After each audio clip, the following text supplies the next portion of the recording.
చేసేది. ఈ 2 రెఫరెన్స్‌లు ఉన్నాయి. ఈ 2 రెఫరెన్స్‌లను బట్టి నేను చెప్పాను. ఉత్తరాన ఉన్నటువంటి వంశం పండిత్ జవహర్లాల్ నెహ్రూ గారి యొక్క వంశం. వారి కుటుంబ సభ్యులు ఇప్పటి వరకు దేశాన్ని ఎక్కువ కాలం పరిపాలన చేశారు. 16 సంవత్సరాల పాటు పండిత్ జవహర్లాల్ నెహ్రూ గారు, మరో 3 పర్యాయాల పాటు శ్రీమతి ఇందిరాగాంధీ గారు పరిపాలన చేశారు. తర్వాత రావణ కాష్టమున కల్లోలమొకటి చెలరేగి దేశాన్ని అల్లకల్లోలం చేశాను. ఏమిటి రావణ కాష్టం? భారతదేశానికి పక్కనే ఉన్న రావణ కాష్టం అంటే శ్రీలంక.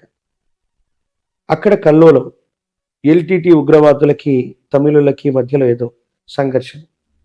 అప్పుడు ఇందిరాగాంధీ గారి యొక్క తనయుడైనటువంటి రాజీవ్ గాంధీ గారు ప్రధానమంత్రిగా ఉన్నారు.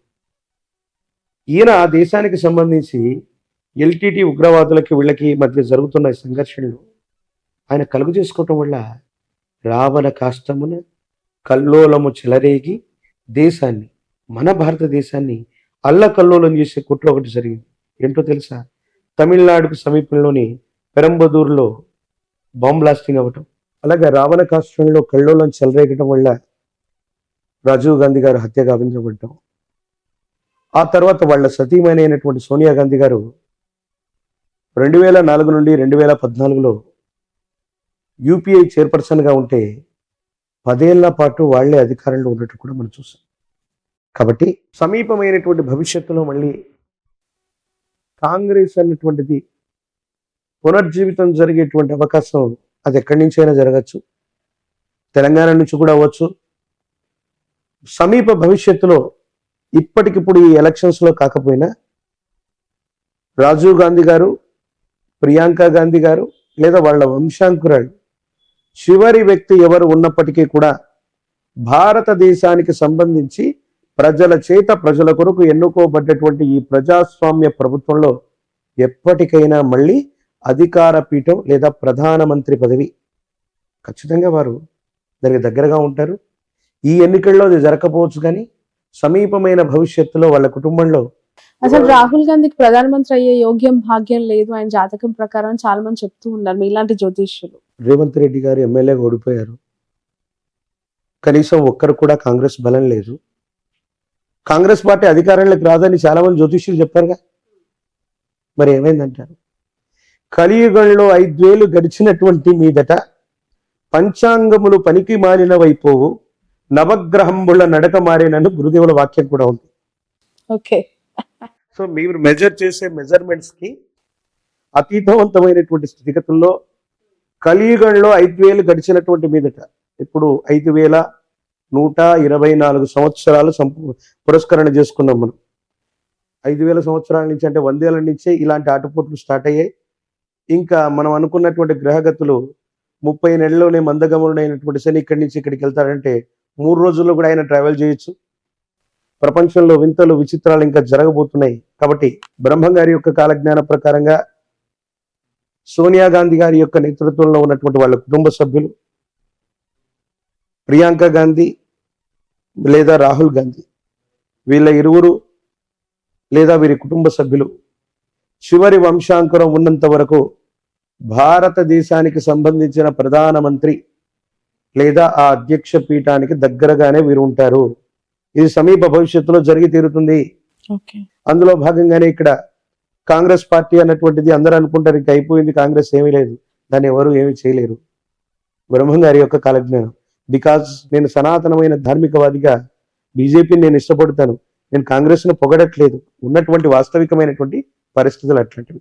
కమింగ్ టు ఆంధ్రప్రదేశ్, జగన్మోహన్ రెడ్డి గారి యొక్క పేరు జగన్.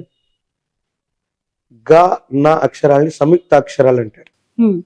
వారి పేరులో కూడా 2 అక్షరాలే ఉన్నాయి.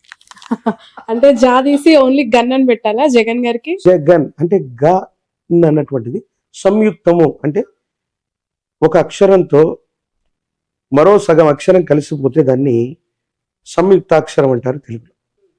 సో జగన్మోహన్ రెడ్డి గారి యొక్క పేరులో కూడా ఒక రకంగా ఆ విధంగా తీసుకుంటే అవి 2 అక్షరాల కిందే లెక్క.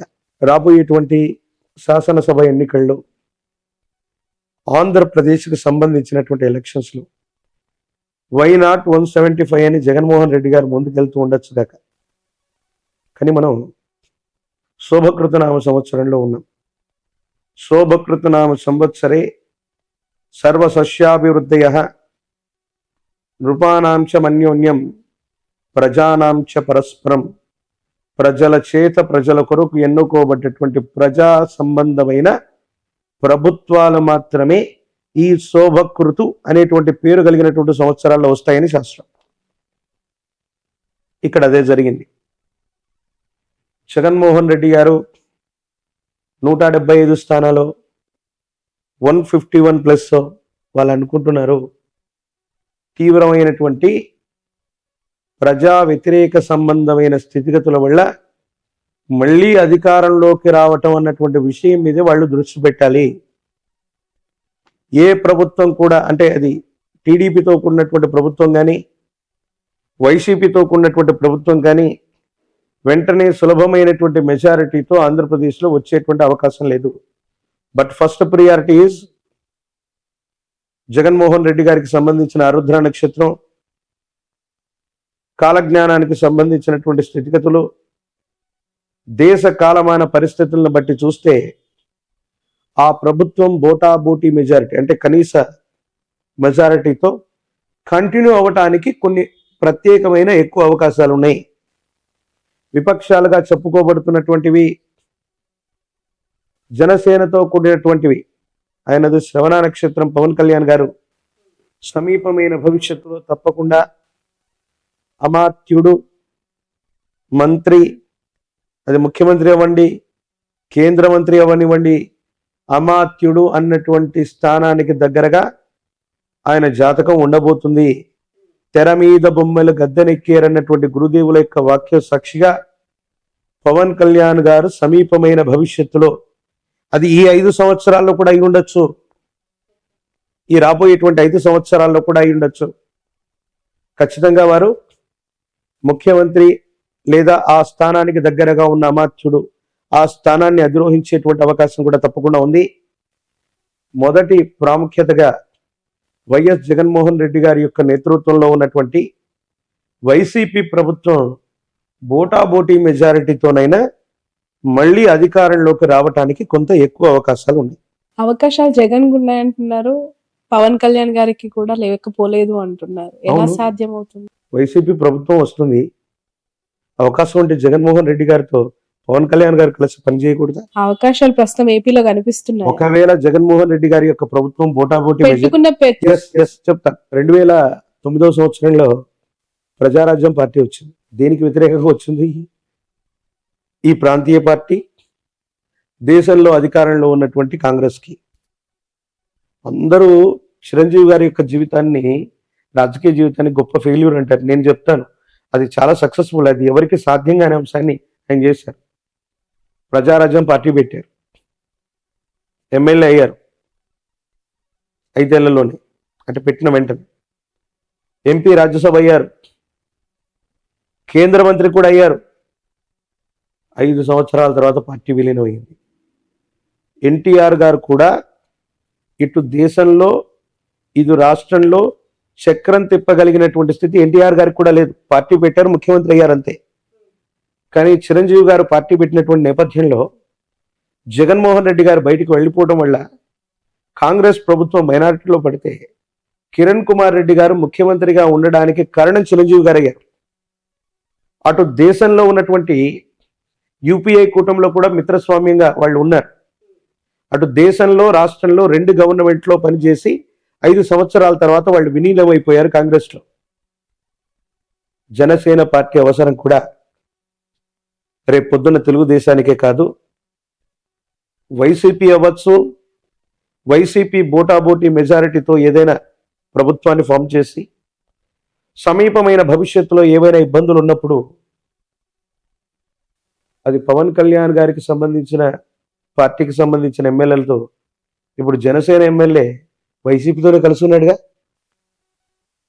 151 మంది ఎమ్మెల్యేలు వైసీపీ వాళ్ళు అవుతే ఆ +1 2 3 4 5లో మొట్టమొదటి జనసేన ఎమ్మెల్యే కూడా వీరితోనే కలిసి ఉన్నారు. శాశ్వతమైన శత్రువులు మిత్రులు రాజకీయాల్లో లేరంటూ ఉంటారు. ఈసారి వైసీపీ ప్రభుత్వం ఒకవేళ వ్యవస్థీకృతమై గవర్నమెంట్ని ఫామ్ చేసిన 5 సంవత్సరాల్లోపు ఏదైనా అస్థిరమైనటువంటి ప్రభుత్వం ఏర్పడితే పవన్ కళ్యాణ్ గారి యొక్క నేతృత్వంలోని జనసేన కూడా భాగస్వామ్యం అవ్వచ్చు, లేదా వీటన్నిటికీ కూడా సమీప భవిష్యత్తులో ఆల్టర్నేట్గా ఉండి జనసేన సొంతంగా అవకాశం అంటే మళ్ళీ రాబోయే 5 సంవత్సరాలు. ఇప్పుడు ఆపరేషన్ లేకుండానే మోకాళ్లకు ప్లాస్మా ట్రీట్మెంట్. మీ ఆర్థోపెడిక్ సమస్యలన్నిటికీ రోబోటిక్ టెక్నాలజీ ద్వారా తక్కువ ఖర్చుతో శాశ్వత పరిష్కారం. Free consultation. ప్రతి ట్రీట్మెంట్ పై 20% డిస్కౌంట్. ఈ ఆఫర్ కొద్ది రోజులు మాత్రమే. త్వరపడండి. V9 hospitals 9281465842.